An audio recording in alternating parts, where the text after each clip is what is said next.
It's quite possible that in the near future you'll be able to explore virtual worlds inexpensively and realistically. It might even become a mainstream thing. Today we're going to talk to you about the development in an incredible technology that allows people with prosthetic limbs to feel and how that technology may be applied to virtual reality. The last few years has seen some amazing advances in prosthetic limb technology. I don't know if you've seen that video where Iron Man gives a kid a hand and it's completely real. It's not like some kind of fiction thing. It's getting really close to science fiction and enabling a lot of people to have something they either had taken from them or something that they never had. If you really think about it, it's an amazing thing. And the people who have done this research and development really need to be looked at and credited as amazing people. The most recent development is actually by DARPA. Yes, that DARPA. The Defense Advanced Research Projects Agency has been noted as taking this technology the absolute furthest. The most recent developments are in neurotechnological research that has actually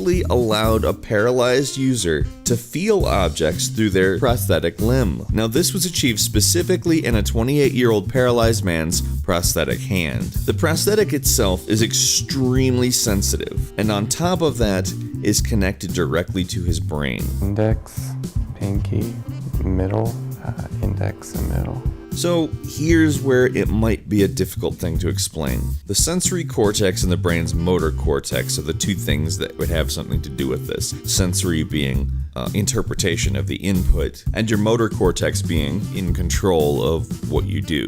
So using advanced technologies that translate the forces that are applied to the fingertips of the robotic hand into electrical signals that can be used to directly stimulate the sensory neurons in the brain, Nathan was able to sense and feel what the robotic hand was touching using only his brain. In layman's terms, they hooked up the prosthetic limb to his brain, and now he can feel using the prosthetic limb. Now, this technology isn't set to help everyone on the planet, clearly. So hopefully as time passes, it becomes the norm for helping people who have prosthetic limbs. Once their primary purpose has been fulfilled, we don't want to take things from people who need it. These sensors absolutely should be looked at for other applications. So there's just one final question really to ask here today.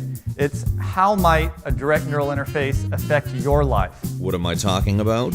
Gaming, of course. We should be really excited about what's possible with this, though. Now, granted, it runs the risk of us getting stuck in the Matrix, but can you imagine roaming a virtual world with actual sensory input and not just feeling? The same type of situation could be used to achieve smell, taste. I mean, if we're sending signals to the brain, think of all the new possibilities in gameplay function, asking you to find things based on touch. Like say in a Resident Evil game, you're trapped in a dark room and have to feel around to figure out what you're doing. Or imagine eating food in-game and actually tasting it. Or someone saying, "What's that smell?" and you going, knowing instinctively that it's a pie or a fart. Massively multiplayer online games might become a little bit weirder, actually. This is what's possible with this technology. This is actually the key to total immersion in a virtual world. Legitimate sensory input.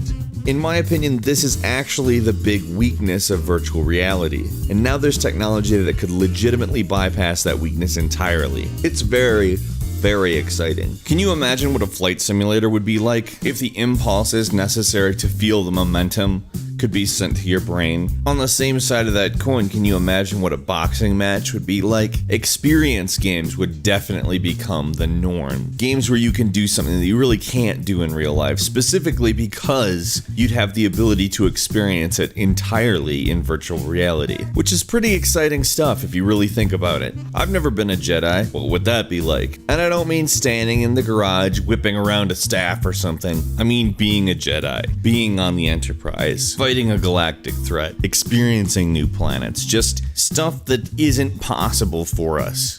Would be, and that's just really cool. I would say the possibilities are endless. Hey, if you enjoyed this video, make sure that you leave a comment as well as click the like button. Also, don't forget to subscribe if you haven't yet. We put up new videos every single day, and that is the absolute best way to see them first. As always, thank you so much for watching. We will see you next time here on Game Ranks.